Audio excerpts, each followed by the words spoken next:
Já. Bacana. Vamos dar continuidade a Roma, que na aula anterior trabalhamos a fase monárquica, a transição da monarquia para a república. Então nós vamos trabalhar a Roma republicana. A Roma republicana entre 509 a.C.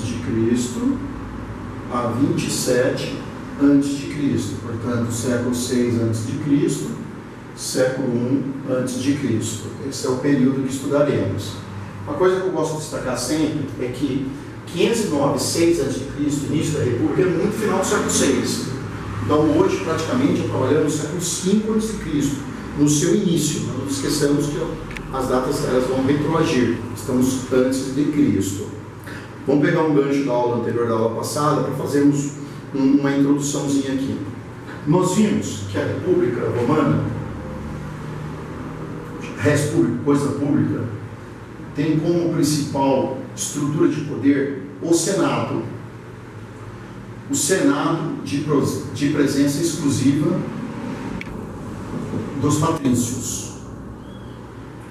Nós vimos na aula anterior que os patrícios de origem latina teriam vencido patrícios de origem etrusca, aliados do último rei de Roma, Tarquínio, que derrotado o fim da monarquia. Agora, início da República, com o fortalecimento do Senado. Se houve um fortalecimento do Senado, há um fortalecimento da classe patrícia, dentro da própria cidade-estado de Roma.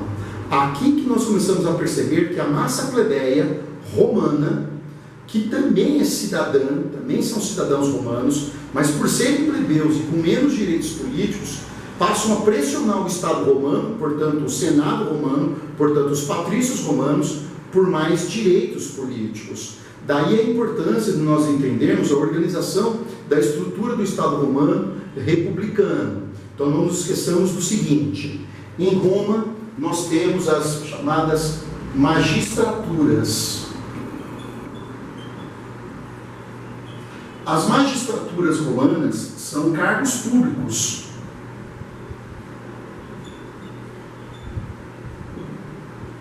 Se públicos, não pertencem ao indivíduo, mas à estrutura do Estado. Então, uma vez assumindo um cargo público, você tem um tempo a seguir nesse cargo. Ele é público, ele não é privado.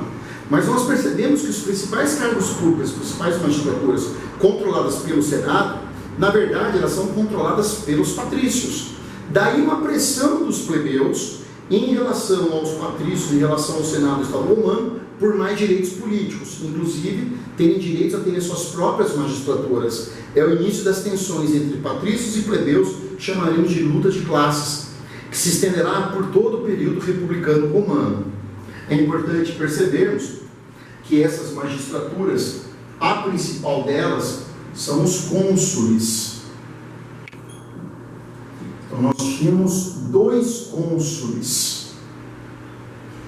Esses 2 cônsules, escolhidos pelos senados, em um primeiro momento, eles são exclusivamente patrícios. Depois das leis licínias, 367, século IV a.C., um dos cônsules terá que ser plebeu. Então você começa a perceber que as pressões exercidas pelos plebeus, elas vão surtir efeitos. E vai haver espaço dentro dessas magistraturas a um setor da classe plebeia enriquecida, não a todos os plebeus, porque a maioria continuará numa situação de extrema pobreza, de extrema miséria. Então nós temos os cônsules que exerciam um mandato de 1 ano,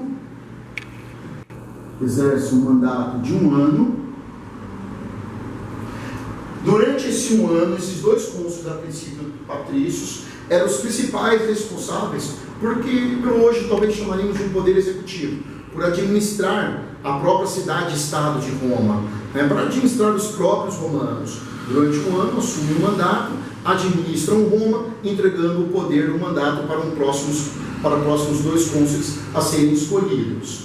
Temos os pretores, temos os questores, temos os censores, temos os edis e temos outras magistraturas. São inúmeras os cargos públicos dentro da estrutura do Estado romano. Essas são as principais. Então nós temos os cônsules, que exerciam uma espécie de papel executivo, administrativo. Tínhamos os pretores, responsáveis pela questão da justiça, temos os questores, responsáveis pelas finanças, temos os censores, que sempre exercerão uma importância muito grande em Roma, porque cabiam a eles a fazer o censo populacional, o levante populacional em Roma, a partir de um critério econômico, mas cabiam a eles também fazer a censura. Eram eles os responsáveis pelas questões éticas morais muito fortes para os romanos nesse primeiro momento, nesses primeiros séculos da sua república. Os romanos têm valores éticos morais como romanos muito fortes, e os censores eram os responsáveis por esta fiscalização, além de fazer o censo populacional a partir de critérios econômicos, porque era a partir desse censo, desse critério econômico, que se fazia a distribuição na Assembleia Centuriata, em um primeiro momento na história republicana romana. Então essas são as principais, mas não únicas, magistraturas, cargos públicos, mandatos a serem cumpridos, que num primeiro momento eram escolhidos pelo Senado, pelos patrícios. Então, pelos e para os patrícios, predomínio dos patrícios no primeiro momento.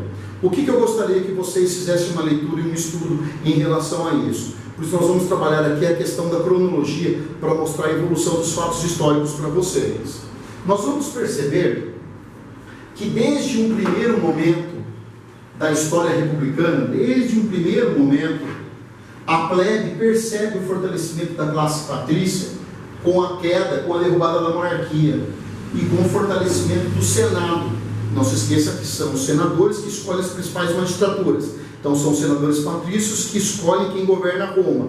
Ou seja, eles próprios patrícios escolhem entre si. Então o seu poder político se fortalece perante a plebe. Mas a plebe percebe o seguinte: a plebe tem que ser observada como coletivo, como classe social, não como indivíduo. E os plebeus perceberam a sua força como classe social, como coletivo. Não nos esqueçamos que em Roma, o exército romano, ele é formado pelo cidadão soldado. Quem é o soldado do exército romano? É o próprio cidadão romano. Então, todo cidadão romano com capacidade econômica de comprar os seus equipamentos de guerra, eles participam do exército romano. De acordo com sua capacidade econômica, eles são distribuídos nas centúrias, nas assembleias centuriatas. A mais importante, ela é formada pelos equites, aqueles que vão controlar a cavalaria, vocês vão demonstrar uma capacidade de riqueza maior. Então é claro que a cavalaria, no primeiro momento, é controlada pelos patrícios. Os plebeus que tinham condições econômicas de comprar o seu equipamento, a sua bota, a sua sandália, o seu protetor de canela, seu escudo pequeno, sua espada curta, o plebeu com condições econômicas de comprar o seu equipamento, ele também é incluído na Assembleia Centuriata, ele também faz parte do exército, mas como ele tem uma condição econômica inferior, ele vai fazer parte da infantaria, que era o grosso do exército romano. Então a maior parte dos plebeus ocupam a infantaria, os patrícios ocupam a cavalaria, e era a cavalaria que controlava a Assembleia Centuriata, era a cavalaria que controlava, portanto, o exército romano. Portanto, eram os patrícios que controlavam o exército romano, mas os plebeus têm um papel fundamental, porque como massa, como grosso, eles são a base do exército, eles compõem a infantaria, e os plebeus sacaram isso. Tanto que Roma, num determinado momento histórico, início do século V, portanto, no início da República, a cidade-estado de Roma estava para ser atacada. Convocou-se o exército romano para defender Roma.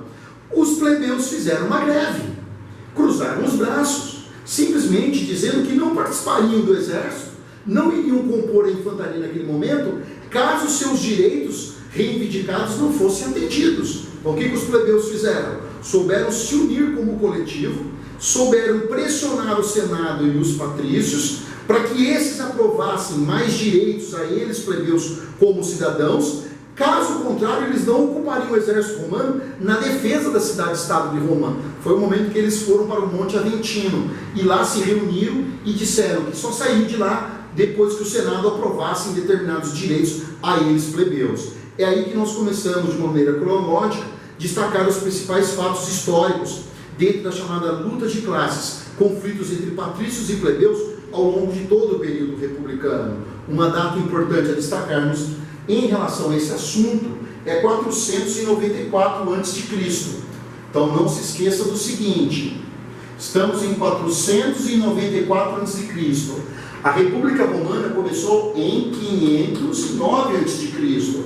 Então eu estou muito próximo dessa data aqui, galera. Estou num espaço de 14, 15, 16 anos. Em 494 a.C., o Senado, não nos esqueçamos, portanto, os patrícios que compõem o Senado aprovam a criação dos tribunos da plebe.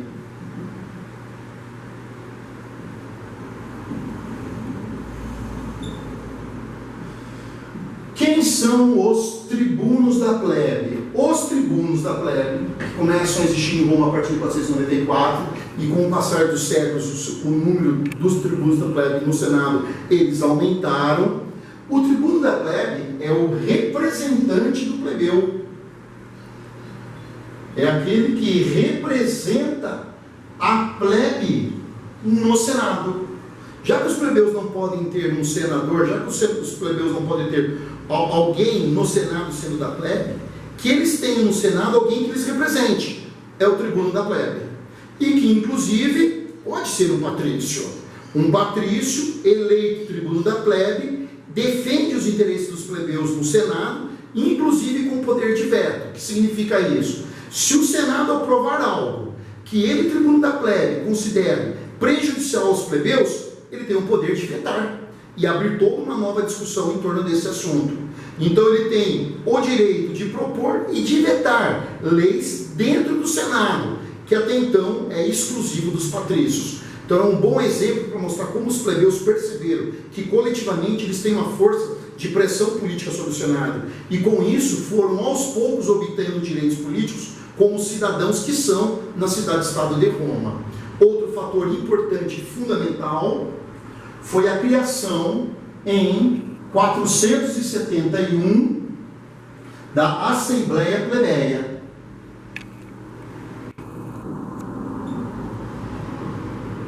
Eu terei a Assembleia Plebeia. A Assembleia Plebeia é uma assembleia em que os plebeus se reúnem para tomar decisões relacionados a eles plebeus. E a partir desse momento, e aos poucos ao longo de toda a história republicana romana, eles plebeus passam a ter o direito a ter as suas próprias magistraturas, ou seja, cargos públicos dentro da própria estrutura romana. Os patrícios terão suas magistraturas, os plebeus terão a sua. Os plebeus têm a Assembleia Plebeia, onde se decide assuntos plebeus, que deveriam em última instância ser aprovados no Senado. Por isso que é importante que os plebeus tenham no Senado alguém que os represente. Esses são os tribunos da plebe. Então, a partir daí, você vai percebendo que patrícios e plebeus, ambos romanos, ambos cidadãos, mas não nas mesmas condições, estão tendo um embate político ao longo de toda a história republicana, em que os plebeus, com muita pressão, vão adquirindo cada vez mais os seus direitos. Correto? Outro assunto importante, neste mesmo século V a.C., é que em 450 nós temos a aprovação das leis das 12 tábuas.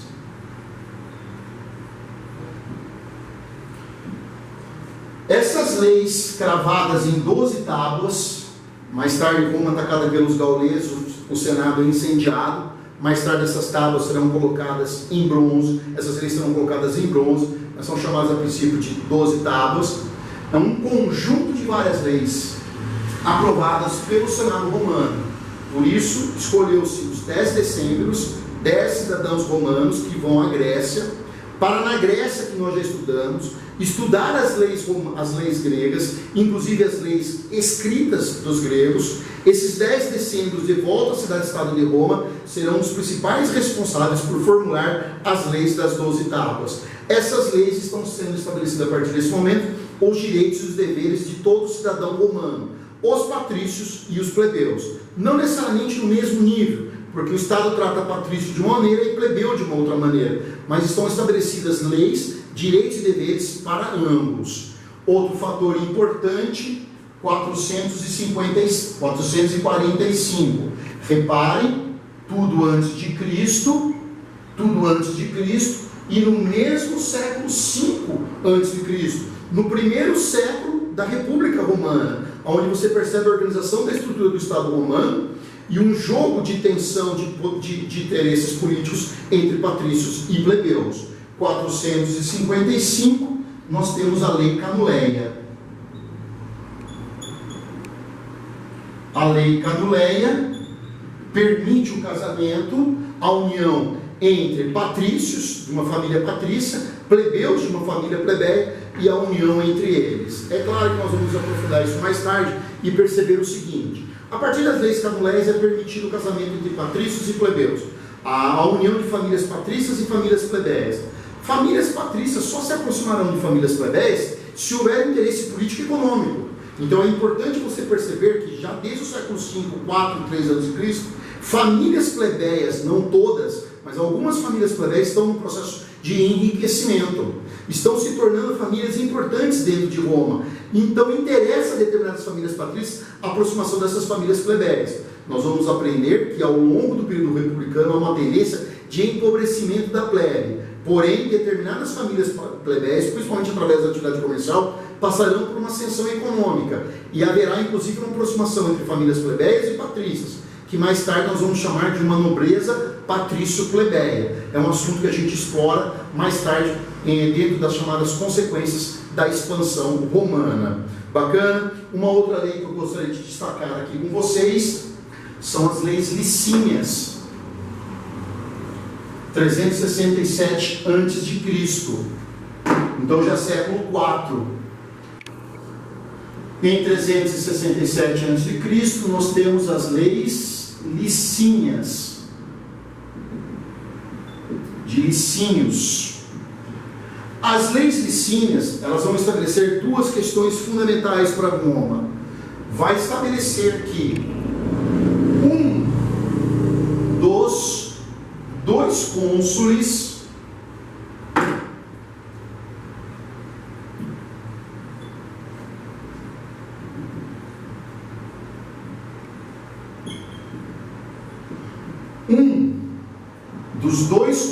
que nós já estudamos, dois cônsules governam Roma num mandato de 1 ano para evitar a centralização do poder nas pessoas, mas concentrar o poder nas instituições. Agora, um dos dois terá que ser plebeu. Um dos dois cônsules será plebeu. Então fica muito claro esse processo de ascensão de determinadas famílias plebeias, né? A ascensão econômica de determinadas famílias plebeias em aproximação com famílias patrícias. Já podemos falar numa nobreza patrício-plebeia. E teremos o fim da escravidão por dívida em Roma.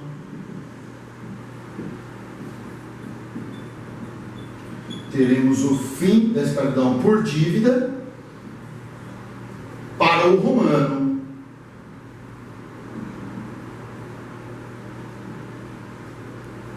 Então, até esse século IV, 367, até as leis licínias, se algum romano não quitasse suas dívidas, ele poderia entrar em uma situação de escravidão por dívida, em anexos a uma determinada outra família.